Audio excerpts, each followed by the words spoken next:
For many, the UK state pension is a fundamental part of their retirement income, but its sustainability and future are increasingly being called into doubt. Now, I'm going to look into whether the UK state pension on its own is truly enough to live comfortably in retirement. More importantly, I'll look at the likelihood of its continued existence in a meaningful form and what your likely state pension age might be, and crucially, what you can do about it, if anything.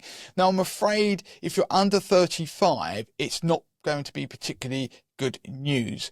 But first, I'll briefly explain how the state pension works. So the state pension provides a regular government payment upon reaching state pension age, which depends on your date of birth. There are two types of state pension.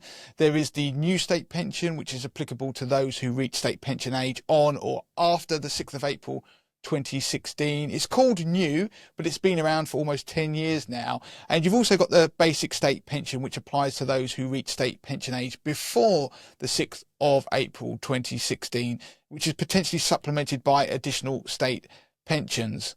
In terms of how much the state pension currently is, the new full state pension is £230.25 a week, which is equivalent to approximately £11,973 a year. The full basic state pension is £176.45 per week. I'm not going to get into the quirks of this system like contracting out, which would be relevant for the basic state pension, as it's not relevant for this video. I'm focusing on the future of the state pension.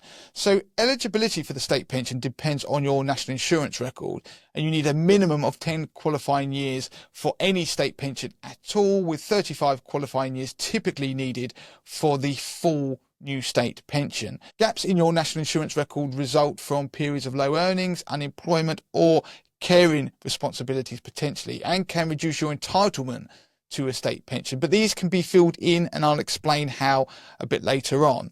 The important thing to grasp is that there is no pot with your name on it when it comes to the state pension. The way it works is more like a cash machine where taxpayers fill it with money via national insurance contributions, and pensioners who don't pay national insurance contributions queue up to withdraw money from the other side. So when you get to state pension age, you simply stop filling the cash machine up for today's pensioners and you join the queue to start taking money out of the cash machine. Then we've got the most controversial part of the state pension, which is the triple lock. The state pension is currently subject to the triple lock, which ensures annual increases by the highest of the average earnings growth, the Consumer Prices Index, so CPI, which is a measure of inflation, or 2.5%.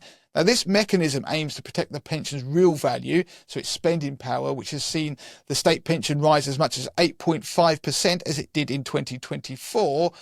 But there has been one occasion where the triple lock wasn't honoured. But the triple lock is a political hot potato and is part of the reason why people who are under 35 probably won't get a state pension until they're in their 70s, even if they do. Currently, the state pension age is 66, but the state pension age is legally mandated to increase to 67 between May 2026 and 2028. It will then rise to 68 between 2044 and 2046. But analysis from the Institute for Fiscal Studies, the IFS, has shown that younger people should expect further increases. If the triple lock is maintained and state pension spending is capped at 6% of national income, then the state pension age could reach 69 by 2049 and potentially 74 by 2069, or in other words, if you're aged 45 now, you could be looking at a state pension age of 69, and if you're aged 30, then you can expect a state pension age of around about 74. These are projections, they're not legislated changes, but reflect demographic and fiscal pressures. Subsequent to this report, the government has revived the Pensions Commission, which will report by 2027, and it will include a review of the state pension age. If we do see the state pension age continue to rise, it means that if you are in your late 20s to early 30s, you might not get a state pension until you are close to your mid 70s, which is much later than the current state pension age of 66. Yet the Adam Smith Institute, ASI, has warned that the state pension system could become financially unsustainable by as early as 2036. Their analysis indicates that the national insurance receipts may no longer cover welfare payouts by that year, requiring reliance on dwindling reserves. So in other words, the state pension as it is now is unsustainable.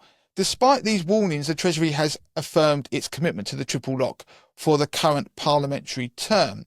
The IFS report also stated that if the government relies solely on just raising the state pension age to control spending while keeping the triple lock, it will disproportionately affect those with lower life expectancy. So that will mean people who perhaps are poorer in society. So why is the current government and past governments insistent on maintaining the triple lock if it's so expensive? It's because the triple lock is one of the biggest drivers of votes in a general election. If you go back to the 2024 general election, a survey showed that half of over 40's election votes were likely influenced by the party's triple lock commitment. Now, this video isn't about boomer bashing, it's explaining the realities of pension planning. As an aside, if you are young and you want to see a state pension in your lifetime, then you need to get out and vote, which may well mean voting for someone who abandons the triple lock. The harsh reality is, with an increasingly ageing population, which is more inclined to vote than the younger population, that if you don't vote for change and you're young, then you can't really complain if things don't change.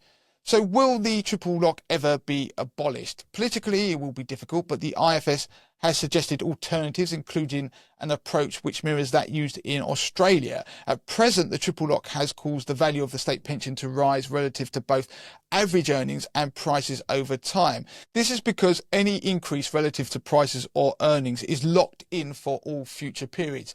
And it's a phenomenon known as the ratchet effect. So, for example, between 2010 and 2023, the nominal state pension increased by 60%, while average earnings increased by 40% and prices by 42%.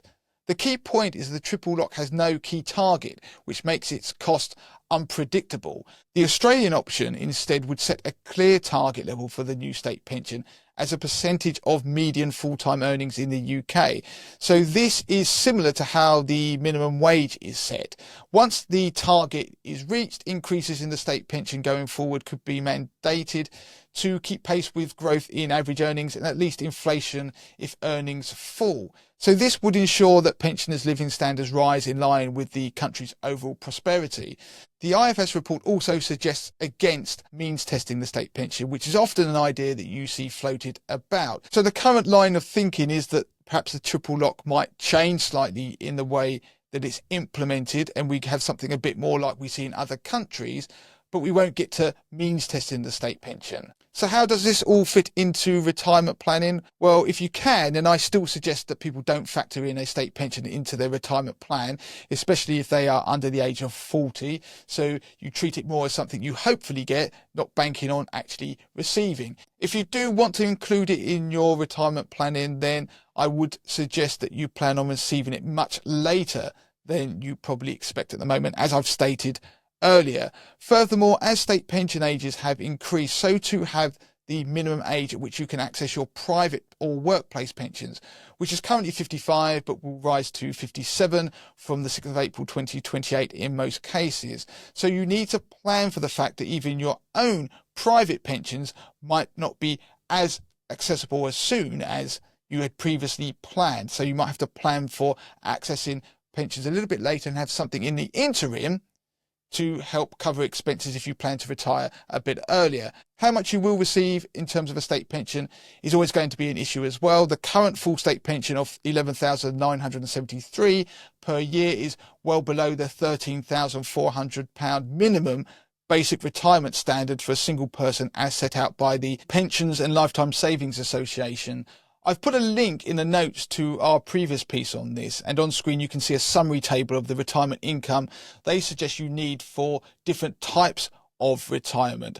Ultimately, it proves that the exclusive reliance on the state pension is unlikely to support a comfortable retirement, and if the triple lock is amended in the future, the gap between the state pension and the target retirement figures shown is only going to widen. So I'm going to finish off by giving you some steps when it comes to retirement planning and the state pension. So firstly, I think you should check your state pension age. We'll put a link in the notes how you can do this.